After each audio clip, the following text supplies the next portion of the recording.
Hi everybody, I am Jeffrey Hauser, author of the Learn With series. Thanks for checking these screencasts out. Today we're going to talk about writing tests against asynchronous code within an Angular application using Karma and Jasmine. This episode will show you how to write code using JavaScript's async and await.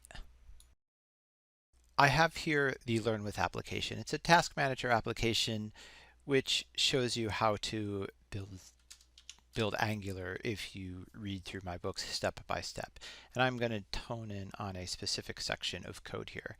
So I'm going to log into the application, and where a promise comes in, if I create a new task, I'm using ng bootstrap library here, and when it creates this pop-up modal, it returns a promise so we can respond to the close. So creating a brand new task, and the same code is used for both creating a new task and editing a task.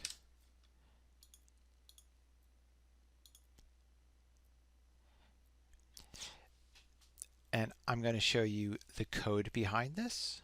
I have this method here. It's a private method inside this tasks component. What it does is it grabs the modal service, which is ngb modal. So it's a provider or a service that comes from this ng bootstrap library used strictly for opening modals. And we're opening one, and we're doing an instance of the task cu component, which is the pop-up for creating or updating a task. That's what the cu stands for there. We're passing in a title and a task instance, and then we listen to this result then. That's how we listen to promises. If you do a lot with Angular, you probably are aware it does a lot with observables, but doesn't usually use promises, but this library returns a promise. So when we close the modal, we pass the updated or brand new task object, and then we do some bunch of processing with it. Either if it was brand new, we basically add it to the task grid array and then refresh the grid. Otherwise, we replace the object inside the sort of task grid array with the new updated one. So these are the things that happen when we close the module. And if the pop-up is closed without, or canceled rather, we have this catch here, but in the code nothing happens with the catch. So I want to take a look at the test code. I went to split screen so we can see the code we're testing up top and the test code at the bottom. This often works better with a much bigger screen resolution, but we can deal with it for the purposes here. So a lot of this is set up by default by Angular, but we have an instance to the component inside the tasks component, and we have an instance of the fixture. We also added an instance of the ngb modal service. And after the test bed is compiled, I've already added in the relevant components needed. We're going to grab an instance of this test bed in the before each. Beyond that, we are going to, I created a describe block for open test window, and it's going to grab an instance of the ngb modal ref. This is a reference to the item that's popped up, the modal in the UI. We're going to call the modal service, which is a local value, and we're going to pass in the TCU component. Basically, within the test, we're replicating this first line of the open task method, and that gives us an instance of the ref that we can control in tests. So we can control when we close it. And then we're going to actually spy on the modal service open and return this modal ref instance that we control. So when the tests run in here, it's going to call this, and instead of calling that method and creating it, the spy is going to know to intercept it and return this own modal ref instance. From here, we're going to write our individual tests. And let's write the asyncWait test.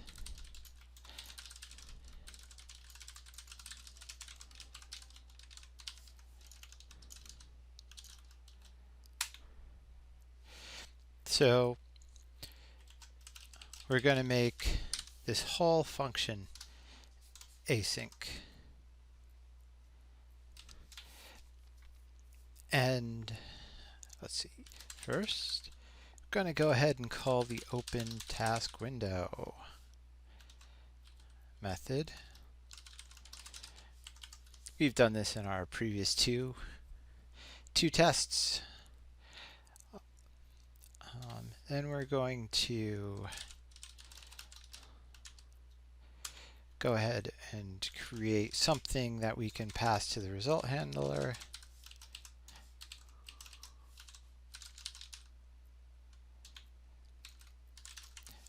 And I'm task 5. Going to go ahead and use one of my mock tasks. I didn't talk about object assign in the earlier. This just creates a copy. It copies all the properties from my task 5 mock object into a brand new object. So basically copying the data. So this is so if somehow some tests changes task 5, it could break future tests if we change that mock data. So by doing this form of copy, we're not making copies of the underlying data. And we're going to do spy on the task grid. Refresh. We've done that before.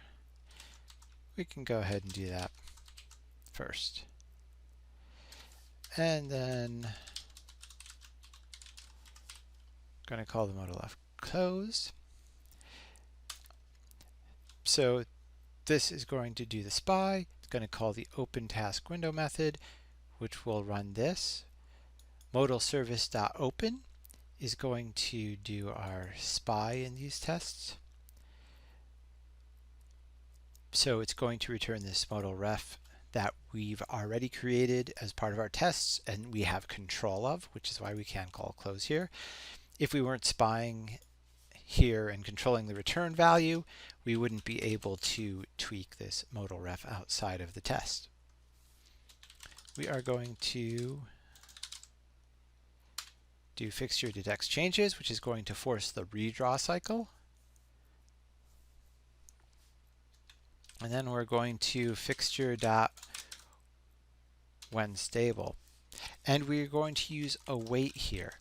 So instead of writing code in the promise that chains off when stable, we're going to use await. So after that, we can do our assertions. So instead of doing it inside a function, with async await, this will wait here until the fixture or the Angular redraw cycle is over and things are stable.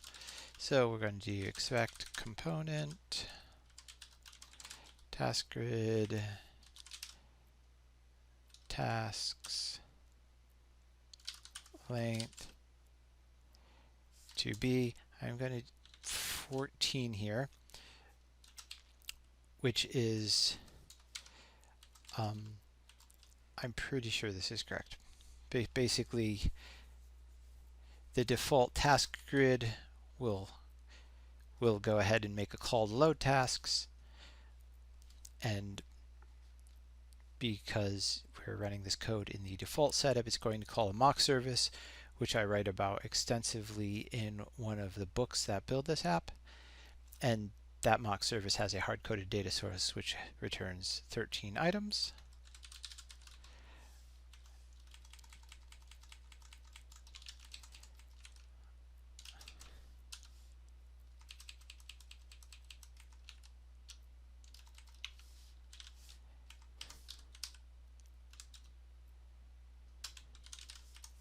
Then we're going to do another test, which is going to check the last element on Javascript tasks to make sure it's equal to the task. And the task is what we pass into the close. And we'll do one more.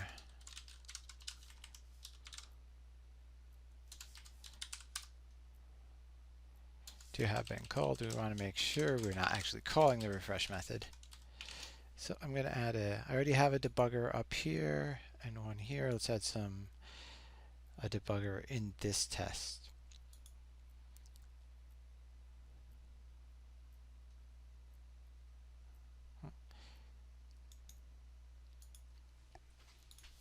So I'm going to go ahead and execute the test in debug mode. In part 1 and 2, I had to tweak the test 3 times before it actually executed successfully. So let's see if I'm getting better at this or not. Just minor things like typos or wrong numbers.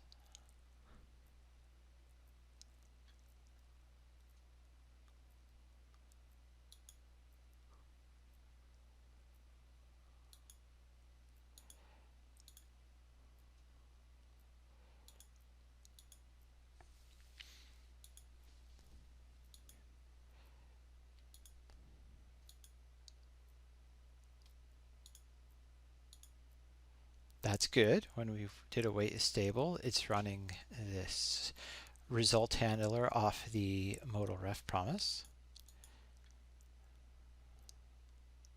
Oh, it's going to have to be 1, not 14.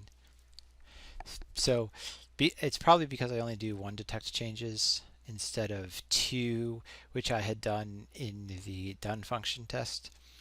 So it's not triggering that load. And I'm going to just play.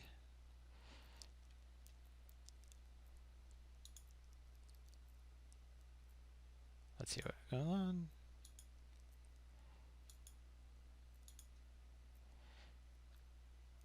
Oh, expect 13 to be 14.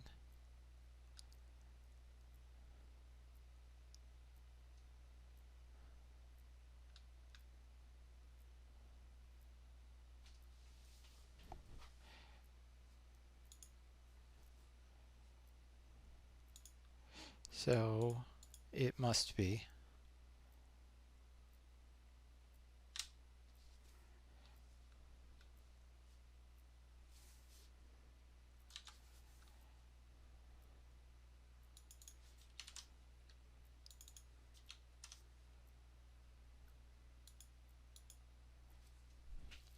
That's a little weird, actually. That just seems like... Let's run this again.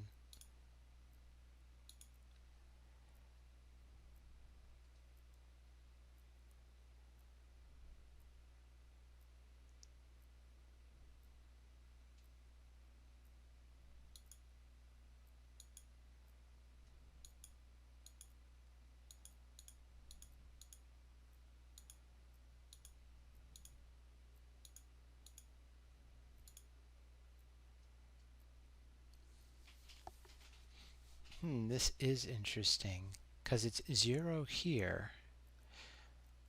So I bet I'm setting this and then resetting it under the hood.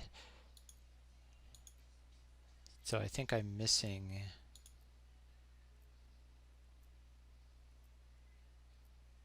Yeah, so this should be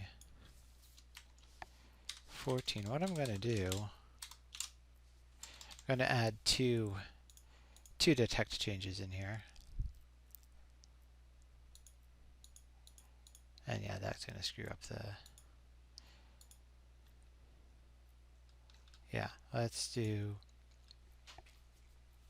So the first detect changes... Actually, I'm going to stop that right off. Stop. So I'm going to do first detect changes, wait till it's stable, then I'm going to call the close. So this first detect changes should be loading the data from our mock service under the hood, and I'm sure that's either in the task or the task grid.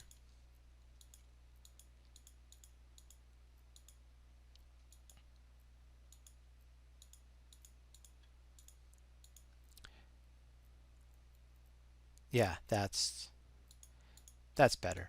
That should give us what we're trying to do.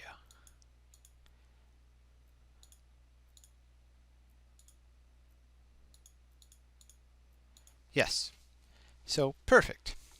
So generally, I don't like to use this async await just because I just prefer the done syntax, which I spoke about in the last um, thing. But the main benefit to the async await is it's there's a lot less of this code that's embedded. So we're not going down multiple levels because we're not chaining the promise off when stable.